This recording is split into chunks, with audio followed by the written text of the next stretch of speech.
বামপন্থী সংস্কৃতিতে হুমকি দিয়ে কোনো কিছু হয় না, এটা আমরা শিখি না। অরুণাবদাকে তৃণমূলের ছেলেরা এখানে মারধর করবার জন্যে ওরা ঘিরে ধরেছিল। সেদিনকে কিন্তু আমি গিয়ে পৌঁছেছিলাম কয়েকজনের সঙ্গে। এটাই আমার বামপন্থী সংস্কৃতি, আমি ওনাকে অপমান করবো কেন? সুতরাং হুমকি দিয়ে এখানে কিছু চলে না। আপনি দিয়ে দিচ্ছেন না, আপনি চাকরি দিচ্ছেন না, আপনি সরকারি খাতে ব্যয় বরাদ্দ কমিয়ে দিচ্ছেন, আপনি বেশিরভাগ জায়গাতে কন্ট্রাকচুয়াল অ্যাপয়েন্টমেন্ট করছেন, আপনি প্রত্যেকটি মিটিংয়ে বলছেন কেন্দ্র আমাদের টাকা দিচ্ছে না, তাহলে এই 60,000 টাকা করে হাজার হাজার ক্লাবকে দেওয়ার অর্থ কী দাঁড়ায়? এটা প্রথম বছর নয়, এর আগের বছরে দিয়েছেন, কোভিড বছরে দিয়েছেন, তার আগে দিয়েছেন। নির্দেশ ছিল কলকাতা হাইকোর্টের ডিভিশন বেঞ্চের যে প্রত্যেকটি ক্লাবকে অডিটেড অ্যাকাউন্ট জমা করতে হবে। অডিটেড অ্যাকাউন্ট কটা ক্লাব জমা করেছেন, আদৌ সেই ক্লাবের কোনো সোসাইটি রেজিস্ট্রেশন আছে কিনা? আসলে এটা তৃণমূলের সংগঠন বাড়াবার একটা চেষ্টা ক্লাব সংগঠনগুলোকে নিয়ে। আমি প্রাথমিকভাবে আহ্বানটা ক্লাব সংগঠনগুলোর কাছে করব, আপনাদের মেরুদণ্ড আপনারা ফেরান।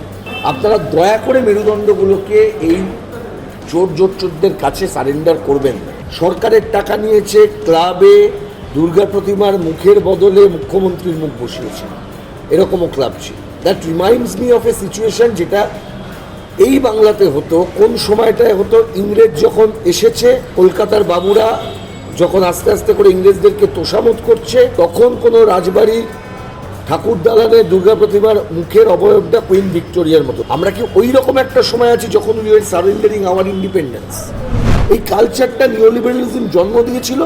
আপনি বাঁচলে বাপের নাম, নিজে বাঁচো, নিজেরটা করো, নিজেরটা করে খাও, নিজে মাথা তুলে থাকো, নিজের ছেলেটাকে আমেরিকায় পাঠিয়ে দাও, এখানটা থাকো, বাংলায় দেখতে হবে এখানে কী হবে, এটা বৃদ্ধাশ্রমে পরিণত। এর বাইরে বের করতে হবে, আর সেটা বের করার জন্যই সিপিএম, তৃণমূল, বিজেপি, কপচানি, এই ওই তাই, এর বাইরে গিয়ে ভাবতে হবে বাংলার কী হবে, যেটা ভেবেছিলেন বুদ্ধদেব ভট্টাচার্য। আর ভেবেছিলেন বলেই উনি সিঙ্গুরের পরিকল্পনা করেছিলেন, আর যারা এটা করতে দেয়নি তারা বাংলার শত্রুতা করেছে। ধরুন সিঙ্গুরের কারখানাটা হতো, আর নির্বাচনে মমতা ব্যানার্জি জিততেন, সিঙ্গুরের কারখানার ফিতেটা কিন্তু মমতা ব্যানার্জি কাটতেন মুখ্যমন্ত্রী হিসেবে। এখানেই আবার একজন কোনো মুখ্যমন্ত্রী পাওয়া সম্ভব যিনি বলবেন যে দাঙ্গা লাগাতে এলে মাথা ভেঙে দেবো। ওই যখন রাস্তায় অবরোধ করে রেখে দেবে নুপুর শর্মার কমেন্ট নিয়ে 11 ঘন্টা ধরে, তখন মুখ্যমন্ত্রী হাত জোর করে রিকোয়েস্ট করতে হবে না, ততক্ষণে মিলিটারি নামিয়ে ওই অবরোধটা ভেঙে দেবে।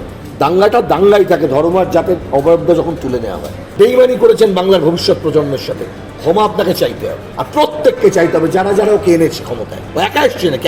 একা প্রোডাক্ট মমতা।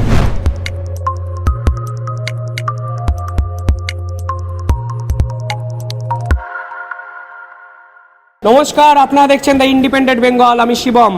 কাল ইতিমধ্যেই আপনারা অরুণাববাবুর একটি ইন্টারভিউ দেখেছেন, যেখানে উনি কিছু দাবি করেন। তবে এর আগের দিন সব্যসাচীবাবু ওনাকে কিছু প্রশ্ন করেছিলেন, এ কথা তো আমরা অবশ্যই বলবো। তবে তার আগে রাজ্য সরকার দুর্গাপুজোর বাবদ প্রতি ক্লাবকে 60,000 টাকা করে অনুদান দিচ্ছে, সেই নিয়ে কি বলবো। আমাদের সঙ্গে এই মুহূর্তে উপস্থিত আছেন আইনজীবী সব্যসাচী চট্টোপাধ্যায়। প্রথমে দ্য ইন্ডিপেন্ডেন্ট বেঙ্গলে আপনাকে স্বাগত। আমি একদম টু দি পয়েন্ট একটা প্রশ্ন করি। অরুণাববাবুর কোর্টটা, যেহেতু আপনাকে নিয়ে কোর্ট, ফলে আমাদেরও একটা নৈতিক দায়বদ্ধতা বর্তায় আপনার থেকে একটা কোর্ট আমাদের নেওয়ার। উনি বলেছেন আপনি কোনো আইনজীবী নয়। আমরা তো পড়াশোনা করি ভাই, কবে আইনজীবী কবে? আমার সামনে বলতে বলো তো। সিপিএমটা পার্টিটা করে বলে, আর এই তোমাদের টেলিভিশনের কল্যাণে মামলা আসে জজদের কাছে, বিভৎস খিস্তি খায়। তুমি একটু কোর্টে চলো, কটা মামলা করে চলো। আমি হেঁটে যাব, কজন কথা বলে, আর ওরা হেঁটে যাবে, কজন কথা বলে, পালিয়ে বেড়াচ্ছে। আমি তো জানতাম না, এবার ওকে ধরবো সব্যসাচীকে কোর্টের মধ্যে ধরবো। এবিসি জানে না আইনের বড় বড় কথা। কোথাও একটা হুমকি সুজের জন্য কমেন্টে অনেকে নিন্দাও করেছেন, ওনাকে ধরে নেবেন। ওনার এই ধরনের মন্তব্যের কোনো উত্তর দেওয়াটা রুচিসম্মত মনে করব না। আমি জানি না কেন উনি এই কথা বলেছেন। আমি কালকে ইন্টারভিউটা শুনেছিও না। তাতে করে আমার যে জায়গাগুলো আইন কেউ জানে কি জানে না সেটা বড় কথা নয়। আমি আগের দিনই বলেছিলাম যে আইনজীবীর পারসেপশনটা নির্ভর করে হচ্ছে যারা আইনজীবীর কাছে আসছেন তাদের স্যাটিসফ্যাকশনের উপর। কিন্তু একই সঙ্গে উনি এটাও বলেছেন যে বিভিন্নভাবে জজেদের কাছ থেকে খিস্তি খান। সেটা দিয়ে উনি অন্তত এটা প্রমাণ করেছেন যে মাদুলিতে আমি বিশ্বাস করি না, মাদুলিতে বিশ্বাস করলে খিস্তি খেতে হতো না, যদি সেটা সত্যি হয়ে থাকে। আমি এই প্রসঙ্গে আর কোনো মন্তব্য করব না। খালি একটাই কথা বলবো, উনি অনেক বড় মাপের মানুষ, আমার থেকে অনেক সিনিয়র। ওনার কাছ থেকে এই ধরনের মন্তব্য আমরা আশা করি না। কী ধরনের মন্তব্য, সমালোচনা কি আশা করিনি? সমালোচনা আশা করতেই পারি, সমালোচনা সবসময় ওয়েলকাম এবং হোল হার্টেডলি আমি সেগুলোকে নিই। কিন্তু উনি যখন বলছেন যে আমি হাইকোর্ট দিয়ে হেঁটে যাব আর ওরা হাইকোর্ট দিয়ে হেঁটে যাবে, কজন আসবে, এটা তো কজন আসবেন তার প্রতিযোগিতা নয়। মানে উনি কি বলছেন সেটা ঠিকঠাক থাকছে না। উনি একদিকে বলছেন যে এটা কোনোভাবেই মাপকাঠি নয়, অন্যদিকে আবার দেখা যাচ্ছে উনি বলছেন যে কজন হেঁটে যায়, মানে আমরা হেঁটে গেলে, উনি হেঁটে গেলে কজন আসবেন, আমরা হেঁটে গেলে কজন আসবেন। আমি একটা কথা বলবো যে উনি হেঁটে গেলে আমি অন্তত পক্ষে দাঁড়াবো, এইটা চিরকাল আমি করব, এটাই আমি শিখেছি। আমরা তো বামপন্থী ঘরানায় বিশ্বাস করি, আইনজীবী পেশাতেও বামপন্থী ঘরানা আছে। এই ঘরানাটার নির্মাতা স্নেহাংশুকান্ত আচার্য, প্রকাশ চ্যাটার্জি, বিকাশ রঞ্জন ভট্টাচার্য, এবং সেই ঘরানাতে এটাই আমরা শিখেছি যে কোনো সিনিয়র মানুষ যদি আসেন করিডোর দিয়ে তাহলে উঠে দাঁড়াতে হয়। সুতরাং আমরা গেলে কজন উঠে দাঁড়াবেন বা উনি গেলে কজন উঠে দাঁড়াবেন বা কজন আসবেন সেটা বড় কথা না। তবে স্যার আপনার কথায় কোথাও গিয়ে শ্রদ্ধা এবং সম্ভ্রম ঝরে পড়ছে ওনার প্রতি। আমি কিছু কমেন্ট পড়ছিলাম, আমি সেই কমেন্ট যদি চেষ্টা করব আপনাদের কাছে পৌঁছে দেওয়ার। উনি বলছেন সমালোচনা ঠিক আছে, কিন্তু কোথাও গিয়ে হুমকি, এটা কি কোথাও গিয়ে বিলো দ্য বেল্ট অ্যাটাক হলো না? বামপন্থী সংস্কৃতিতে হুমকি দিয়ে কোনো কিছু হয় না, এটা আমরা শিখিনি। আমাকে যারা এখানে চেনেন তারা জানেন যে কোনো হুমকির কাছে কোনোদিন মাথা নতও করিনি, কাউকে কখনো হুমকিও দিইনি। বিশেষ করে যারা আমার থেকে বয়সে ছোট তাদেরকে কখনোই আমি কোনোদিন কোনো হুমকির সুর দিইনি। আবার বয়সে বড় যদি কেউ কখনো কোনো হুমকি দিয়ে থাকেন, সেই হুমকির কাছে মাথা নতও করিনি। আবার সেটাকে একেবারে সেই ব্যক্তির সম্মান সম্ভ্রম যেটা আছে সেটাকে নষ্ট করার জন্য যেটা করার সেটাও কখনো করিনি। কারণ বামপন্থা আমাদেরকে সহনশীলতা শেখায়, বামপন্থা আমাদের প্রতিবাদ করতে শেখায়, বামপন্থা আমাদেরকে ধৈর্য শেখায়, বামপন্থা আমাদেরকে একটা সংস্কৃতি শেখায়। এবং দিনের শেষে আমরা বামপন্থী আইনজীবী, আমাদের মতাদর্শ নিয়েই আমরা এখানে আমাদের যে অনুশীলন প্রতিদিনের সেই কাজ করতে থাকি। সুতরাং এই জায়গাটাতে আমরা বিশ্বাস করি practice makes a man perfect. এই জন্যই এটা হচ্ছে প্র্যাকটিস। কে এবিসিডি জানলেন, কে এবিসিডি জানলেন না, এটা বড় কথা না। আইনজীবীরা আসলেই কিছুই জানি না, আমরা উই আর মাস্টার অফ নান। আমরা 5 বছর ধরে শিখি কী করে ল পড়তে হয়। নিউটন যেমন বিজ্ঞানের ওই মহাসমুদ্রের বালুকা বেলায় দাঁড়িয়ে উনি যেমন নুড়ি পাথর কুড়োতেন, আইনজীবীরা ঠিক তেমনিভাবেই আইনের এই মহাসমুদ্র, আইন তো সমস্ত কিছুতেই তো আইন আছে। আমরা কটা আইন জানি, সত্যিই তো আইনের কী বুঝি? আমরা 5 বছরে শিখি আইনটা কী করে পড়তে হয়, how to read law, that's what we learn in 5 years। এইটা এই জিনিসটুকুই আমরা শিখি, কী করে বইটা পড়ে নিতে হয়, বইটা কোথায় পাওয়া যেতে পারে, এইটুকুই আমরা জানি। সুতরাং এখানে আমার মনে হয় না যে কে কতটা আইন জানেন তার জ্ঞানের উপরে নির্ভর করে আর কে কতটা কী করলেন তার উপর নির্ভর করে। আমরা এখানে মানুষকে রিলিফ দেওয়ার চেষ্টা করি, আমরা এখানে এই সিস্টেমকে মানুষের পক্ষে ব্যবহার করবার চেষ্টা করি। আর এই সিস্টেম যখন কোনোভাবে আক্রান্ত হয়, সেটা যেভাবে যেদিন অরুণাবদাকে তৃণমূলের ছেলেরা এখানে মারধর করবার জন্যে ওরা ঘিরে ধরেছিল, সেদিনকে কিন্তু আমি গিয়ে পৌঁছেছিলাম কয়েকজনের সঙ্গে, ওই হাতে গোনা কয়েকজনের মধ্যে আমি গিয়েছিলাম। মানে এটাই আমার বামপন্থী সংস্কৃতি, আমি ওনাকে অপমান করবো কেন? আর ওই যে বললাম যে উনি বলেছেন না ওরা হেঁটে গেলে কজন তাকাবে আর আমি হেঁটে গেলে কজন তাকাবো, আমি কি কজন হেঁটে গেলে মানে কজন লোক আসবে তার উপরে নির্ভর করে কি আমার অবস্থান, আমার মানে এক্সিস্টেন্স নির্ভর করে না। আমি এটুকু নিশ্চিত করতে পারি উনি হেঁটে গেলে আমি অন্তত পক্ষে দাঁড়াবো, এটা আমার সংস্কৃতির মধ্যে পড়ে। আমার সংস্কৃতিটা তো ওই নামগুলো আমি বললাম, স্নেহাংশু আচার্য, অরুণ প্রকাশ চ্যাটার্জি, সাধন গুপ্ত, বিকাশ রঞ্জন ভট্টাচার্য, এই জায়গা থেকে পাওয়া। ফলে আমার সংস্কৃতিটা বামপন্থী আইনজীবীদের যে সংস্কৃতি, সেই সংস্কৃতিতেই আমি তার উত্তর দিই। সৌরভ, আবার আরেকটা ব্যক্তিগত একটা উপলব্ধি আপনার থেকে জানতে ইচ্ছা করছে, আপনি তার প্রতি এতটা শ্রদ্ধা জানাচ্ছেন, কোথাও কি উনি বলেছেন কোর্টে এলে এবার আমি ধরবো, আমার ছেলেরা ধরবে, এবং আরেকটা আপনি ওনাকে জিজ্ঞেস করবেন যে এই কোর্টে আমাদের যারা ঘোষিত বিরোধী দল তৃণমূল কংগ্রেস, তার সর্বোচ্চ আইনজীবী এই কোর্টে আমাকে ধরবেন শুধু বলেননি, তিনি এই কোর্টে আমাকে প্রায় লিটারেলি তাড়া করেছিলেন একটি মামলার পরে। কিন্তু তারপরেও তার সাথে আমার যে আইনজীবী হিসেবে তার প্রতি আমার যে সম্মান বা আমার প্রতি তার যে সম্মানের জায়গা, সম্ভ্রমের জায়গা অথবা অন্য জায়গাটা, সেটা কোনোদিন নষ্ট হয়নি। কিন্তু রাজনৈতিকভাবে উনি তাড়া করে আমার কিছু করতেও পারেননি, বরঞ্চ উনি হিউমিলিয়েটেড হয়েছিলেন।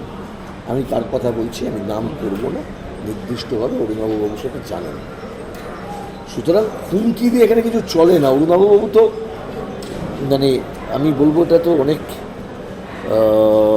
যে কথা বলেছেন, যে ভাষা বলেছেন, তার মধ্যেই মানে সেই ভাষার সঙ্গে যদি কম্পেয়ার করা যায় অনেকটাই মানে কম্প্যারিজনে আসে। আমি কেন করতে যাব? আমার কাজটা তো ওটা নয়।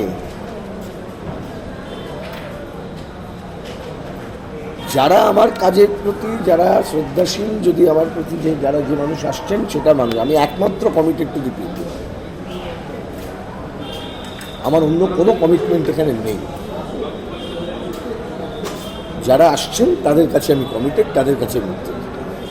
সুতরাং কে আমায় কি বলছেন তার উপর বলছেন না। আমি শুধু বলবো যে পেশাগত পারস্পরিক যে শ্রদ্ধাশীলতার জায়গা সেটা থাকাটা ভালো, এইটুকু। এর বেশি আমি আর কোনো মন্তব্য, যে ভাষাগুলো আমি আরও শুনলাম, আমার মনে হয়েছে যে এটা নিয়ে আর আলোচনা করাটাও মানে ঠিক নয়, উচিত নয়। সবুজ, আমি তো রাজনৈতিক একটু প্রশ্নে আসি। দুর্গাপুজোর অনুদান দেওয়া নিয়ে আবার জনস্বার্থ মামলা হয়েছে হাইকোর্টে। কোথাও গিয়ে একটা প্রশ্ন উঠছে যে রাজ্য প্রায় 5 লাখ কোটি টাকা দেনার দায়ে ঢুকছে, দিয়ে দেওয়া যাচ্ছে না।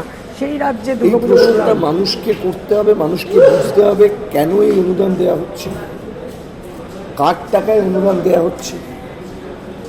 দুর্গাপুজোয় অনুদান বা এই ধরনের অনুদানের সংস্কৃতি নিয়ে আজকে সবাই কনসার্ন, সুপ্রিম কোর্টও কনসার্ন, যেটা নিয়ে ভাবতে হবে। আর কোন পারপাসে দিচ্ছি, আপনি দিয়ে দিচ্ছেন না, আপনি চাকরি দিচ্ছেন না, আপনি সরকারি খাতে ব্যয় বরাদ্দ কমিয়ে দিচ্ছেন, আপনি বেশিরভাগ জায়গাতে কন্ট্রাকচুয়াল অ্যাপয়েন্টমেন্ট করছেন, আপনি বলছেন আমার এক্সচেকারের অবস্থা ভালো নয়, আপনি প্রত্যেকটি মিটিংয়ে বলছেন কেন্দ্র আমাদের টাকা দিচ্ছে না। তাহলে এই 60,000 টাকা করে হাজার হাজার ক্লাবকে দেওয়ার অর্থ কী দাঁড়ায়? এটা প্রথম বছর নয়, এর আগের বছরে দিয়েছেন, কোভিড বছরে দিয়েছেন, তার আগে দিয়েছেন। এবং আমি একথা বলছি, নির্দেশ ছিল কলকাতা হাইকোর্টের ডিভিশন বেঞ্চের মহামান্য বিচারপতি সঞ্জীব বন্দ্যোপাধ্যায় এবং মহামান্য বিচারপতি অরিজিৎ বন্দ্যোপাধ্যায় 2020 সালে, যে প্রত্যেকটি ক্লাবকে অডিটেড অ্যাকাউন্ট জমা করতে হবে। অডিটেড অ্যাকাউন্ট কটা ক্লাব জমা করেছেন, আদৌ সেই ক্লাবের কোনো সোসাইটি রেজিস্ট্রেশন আছে কিনা? আসলে এটা তৃণমূলের সংগঠন বাড়াবার একটা চেষ্টা ক্লাব সংগঠনগুলোকে নিয়ে। আমি প্রাথমিকভাবে আহ্বানটা ক্লাব সংগঠনগুলোর কাছে করব, আপনাদের মেরুদণ্ড আপনারা ফেরান। আপনারা দয়া করে মেরুদণ্ডগুলোকে এই চোরদের কাছে সারেন্ডার করবেন না। আপনারা যে ক্লাব, সেই ক্লাবে যেরকম তৃণমূলের লোক থাকবেন, তেমনি সিপিএমের লোক থাকবেন, তেমনি কংগ্রেস থাকবেন, তেমনি বিজেপি থাকবেন। যেমন আপনার পাড়ায় থাকে, আপনার পাড়ার শান্তি, আপনার পাড়ার কালচার, এটা আপনাকে রক্ষা করতে হবে। সেটা কালীঘাটের বাবুরা করে দেবে না এসে। তা যদি আপনি কালীঘাটের বাবুদের কাছে সারেন্ডার করতে যান, তাহলে যেটা হবার সেটা হবে আপনি হয়তো 60,000 টাকা পাবেন, কিন্তু এই 60,000 টাকার বিনিময়ে আপনাকে শর্ট করে দেবে একদম। আপনি কথা বলতে পারবেন না, আপনার যে প্রতিবাদ করার যে স্বভাব, সেই জায়গাটা নষ্ট হয়ে যাবে, আপনি পারবেন না, আপনি কৃতজ্ঞতা বোধে ভুগবেন। আর দেখবেন গতবারে হয়েছে, সরকারের টাকা নিয়েছে, ক্লাবে দুর্গা প্রতিমার মুখের বদলে মুখ্যমন্ত্রীর মুখ বসিয়েছে, এরকমও ক্লাব ছিল। That reminds me of a situation যেটা এই বাংলাতে হতো। কোন সময়টায় হতো? ইংরেজ যখন এসেছে, কলকাতার বাবুরা যখন আস্তে আস্তে করে ইংরেজদেরকে তোষামত করছে, তখন কোনো রাজবাড়ি ঠাকুর দালানে দুর্গা প্রতিমার মুখের অবয়বটা কুইন ভিক্টোরিয়ার মতন হতো। আমরা কি ওই রকম একটা সময় আছি যখন we are surrendering our independence? মানুষ কতটা স্বাধীনতার 75-এ, এটা ভাবতে গেলে ভাবতে হবে মানুষ কিভাবে স্বাধীনতা হারিয়েছিল। যারা কিভাবে স্বাধীনতা হারিয়েছিল প্রসেসটা বুঝতে পারে না, তারা স্বাধীনতার মানেটাও বুঝতে পারে না। আমরা স্বাধীনতা হারিয়েছিলাম এইভাবেই। আমরা যেদিনকে অ্যালাউ করেছিলাম আমাদের কোনো দুর্গা প্রতিমার মুখের জায়গাতে কুইন ভিক্টোরিয়ার মুখকে বসিয়ে দিয়ে ধর্মকে রাজনৈতিক তোষামোদের কারণে ব্যবহার করতে, সেই দিনই কিন্তু আমরা স্বাধীনতা একটু একটু করে হারাতে শুরু করেছিলাম। কারণ যে জমিদার এটা করেছিল সেই জমিদারের পক্ষে আর ইংরেজের বিরুদ্ধে কোনো কথা বলার কোনো সুযোগ ছিল না। আর জমিদার সবসময় অত্যাচারী ছিল প্রজাদের মধ্যে। ঠিক একইভাবে আমাদের এখানেও কিছু কিছু ইজারাদার তৈরি হয়েছে। যেমন আপনি দেখলেন এই যে একটা ক্লাব, কি নাম যেন, নাকতলা উদয়ন সংঘ নাকি, যেখানে অর্পিতা মুখার্জিকে ব্র্যান্ড অ্যাম্বাসেডর করেছে। তাহলে সরকারের টাকাটা কি অর্পিতা মুখার্জি পেয়েছেন না পাননি দেখতে হবে। তাহলে সরকারের টাকাটা কি নিয়োগ দুর্নীতির টাকার সাথে মিশে যাচ্ছে না যাচ্ছে না দেখতে হবে। These are the questions need to be answer. কোথাও গিয়ে আমি সোশ্যাল নেটওয়ার্কে একটা লেখা দেখছিলাম, আপনারা বরাবর ভাতার রাজনীতি নিয়ে প্রশ্ন তুলেছেন। রাজ্যটা যে পরিমাণ দেনার দায়ে ঢুকছে, কোথাও গিয়ে শ্রীলঙ্কার সঙ্গে তুলনা করছেন? না, আমি ভাতার রাজনীতি নিয়ে বলছি না। ভাতা হচ্ছে একটা ট্রানজিশনের সময়। আপনি চাকরি দিতে পারছেন না, বেকার ভাতা দিন, কিন্তু আপনাকে উদ্দেশ্যটা রাখতে হবে চাকরি দিতে হবে। আমরা বলছি যতদিন না চাকরি দিতে পারছো ততদিন পর্যন্ত বেকার ভাতা। আপনি সবথেকে এই ভাতাটা বুঝতে পারবেন যদি আপনি Mahatma Gandhi rural employment Guarantees অ্যাক্টের স্কিমটা যদি দেখেন। এই আইনটা তো তৈরি যখন হয়েছিল তার সবচেয়ে বড় কন্ট্রিবিউশন লেফটের ছিল। 61 left member of parliaments they have contributed the most. তো এই লেফট এমপিরা যখন এই Mahatma Gandhi rural employment guarantees act যখন তৈরি করলেন, তখন সেখানে দেখবেন ট্রানজিটরি প্রভিশন ছিল, যতক্ষণ না তুমি জব দিচ্ছ ততক্ষণ পর্যন্ত তোমাকে একটা ভাতা দিয়ে যেতে হবে।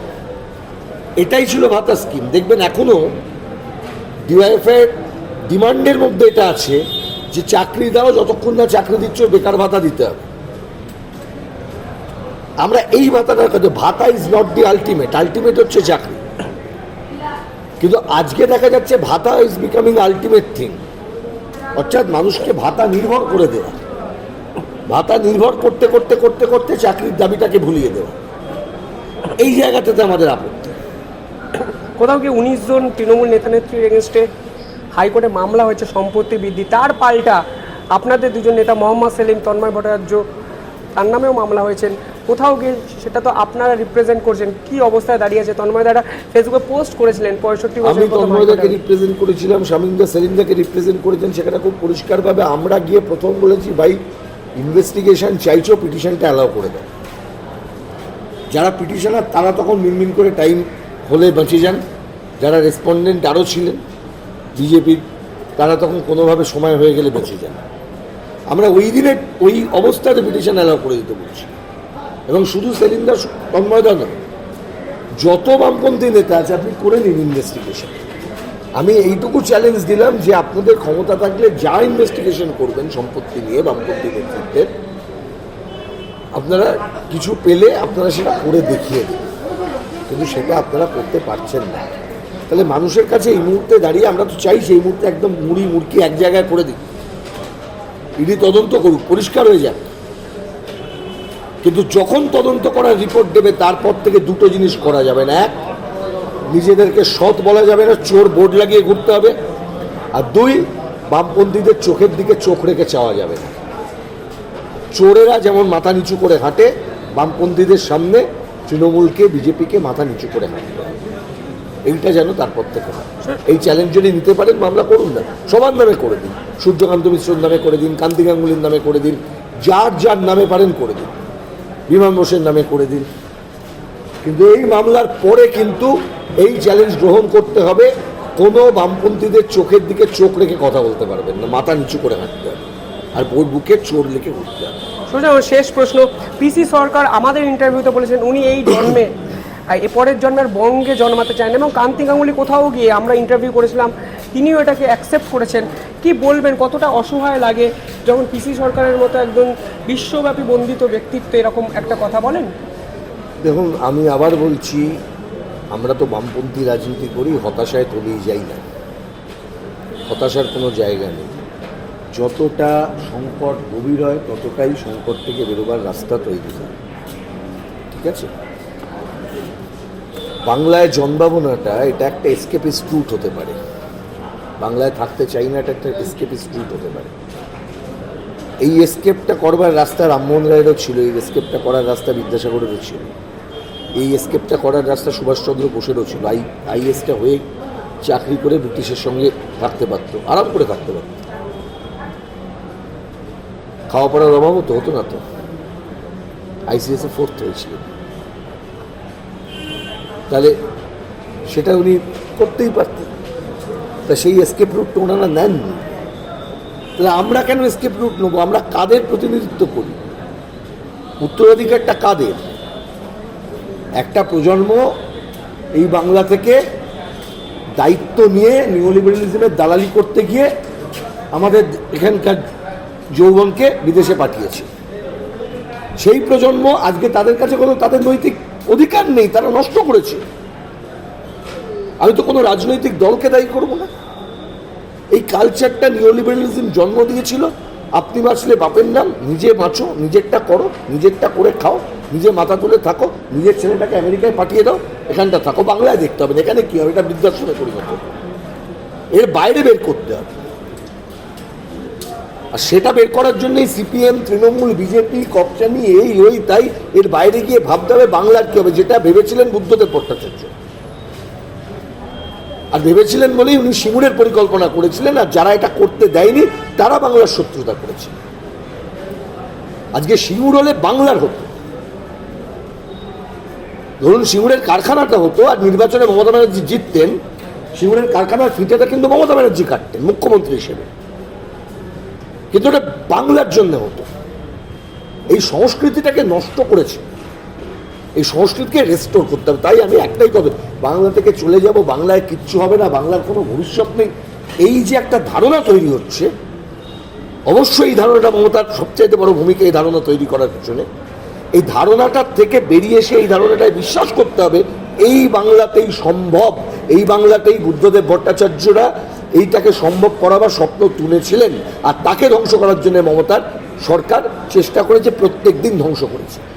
এই বিশ্বাসটাকে আবার ফেরাতে হবে, এই বাংলাতেই সম্ভব, এইখানেই আবার সিঙ্গুরে কারখানা করা সম্ভব।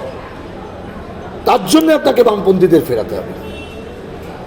এই বাংলাতেই ধর্মের নামে লাঠালাঠি বন্ধ করা সম্ভব। এখানেই আবার একজন কোনো মুখ্যমন্ত্রী পাওয়া সম্ভব যিনি বলবেন যে দাঙ্গা লাগাতে এলে মাথা ভেঙে দেব। এই সাহসী মুখ্যমন্ত্রীর দরকার। ওই যখন রাস্তায় অবরোধ করে রেখে দেবে নুপুর শর্মার কমেন্ট নিয়ে 11 ঘন্টা ধরে, তখন মুখ্যমন্ত্রী হাত জোর করে রিকোয়েস্ট করতে হবে না, ততক্ষণে মিলিটারি নামিয়ে ওই অবরোধটা ভেঙে দেবে। কোন ধর্ম করছে, কোন জাত করছে এটা দেখবে না তারা। দাঙ্গাটা দাঙ্গাই থাকে, ধর্ম আর জাতের অবরোধটা যখন তুলে নেওয়া হয় ওটা মারামারি দাঙ্গার পর্যায়ে পৌঁছায়। তা দাঙ্গাকে সরকার দাঙ্গা হিসেবেই দেবে। দিলীপ ঘোষ ঠিক আপনার কথাটাই হয়তো একটু ঘুরিয়ে বলেছেন, কলকাতা কেন্দ্রিক কথা বলেছেন, যে কলকাতার মানুষরা কোথাও কি একটু স্বার্থপর, বাংলাটাই তো কলকাতা আমি নয়। কোনো মানুষকে স্বার্থপর বলবো না, মানুষ স্বার্থপর নন, মানুষ এই সমাজের প্রোডাক্ট। সমাজটা নিয়ন্ত্রণ করে কিছু রাজনৈতিক আইডিওলজি, সেই আইডিওলজির মধ্যে নিওলিবারালিজম আপনার এই মুহূর্তে যেটা একটা খুব বড় জায়গায় রয়েছে। আপনি প্রত্যেক দিন বিজ্ঞাপনের মধ্যে দিয়ে শেখেন, স্বার্থপরতে শেখেন, আমাকে আমার মতো বাঁচতে দাও, আমাকে আমার মতো থাকতে দাও, এই ধারণাটা আপনার মধ্যে গানে, কবিতায়, লেখায় আপনার মধ্যে প্রতি মুহূর্তে ট্যাবলেট করে দিয়ে চলেছে, আপনার মধ্যে দিয়ে চলেছে। তো আপনার পাড়াটা ভেঙে দেওয়া, আপনার সমাজটাকে ভাঙা, আপনার পরিবারটাকে ভাঙা, আপনি 5 জন লোকের সাথে মিশতেন সেই জায়গাটাকে ভাঙা, এগুলোর অনেক ছোট ছোট মানে সমাজতাত্ত্বিক ব্যাখ্যা আছে। এই প্রত্যেকটা ব্যাখ্যাকে অ্যাড্রেস করার কাজটাই হচ্ছে রাজনৈতিক দল যারা অ্যাড্রেস করতে পারেন। তার জন্য রাজনৈতিক দলের চিন্তার আমি বলবো প্রভুত্ব দরকার, হেজেমনি অফ থটস। চিন্তার দারিদ্র হয়ে গেলে হবে না, এটা চিন্তার দারিদ্র চলছে আমাদের পশ্চিমে। রাজনৈতিক দল যদি মনে করেন আমি শুধু ভোট জিতবো, তাহলে তো হবে না। যে ভোট জেতা তো সবাই মানে মানুষকে তাহলে গরু ছাগল মনে করছে, মানুষ তো ডেটা নয়। তা আপনি 11 বছর ধরে বাংলায় কি দিলেন? একটা জিনিস মানুষকে ভাবতে বলুন তো, এই কলকাতা শহর আপনার চোখের সামনে 11 বছরে কলকাতার জনসংখ্যা বেড়েছে না কমেছে? বেড়েছে। 11 বছরে কলকাতায় কটা নতুন রাস্তা হয়েছে, কটা ফ্লাইওভার হয়েছে? হিসেব দিন। একটা ফ্লাইওভার হচ্ছিল, সেটা ভেঙে পড়ে গেছে। এখন তো চোখের সামনে দেখা যাচ্ছে, এখন তো আর কেউ বলতে পারবে না, এখন সত্যি উন্নয়ন চোখের সামনে দাঁড়িয়ে থাকছে। তা একটা ফ্লাইওভার হবে না একটা শহরে?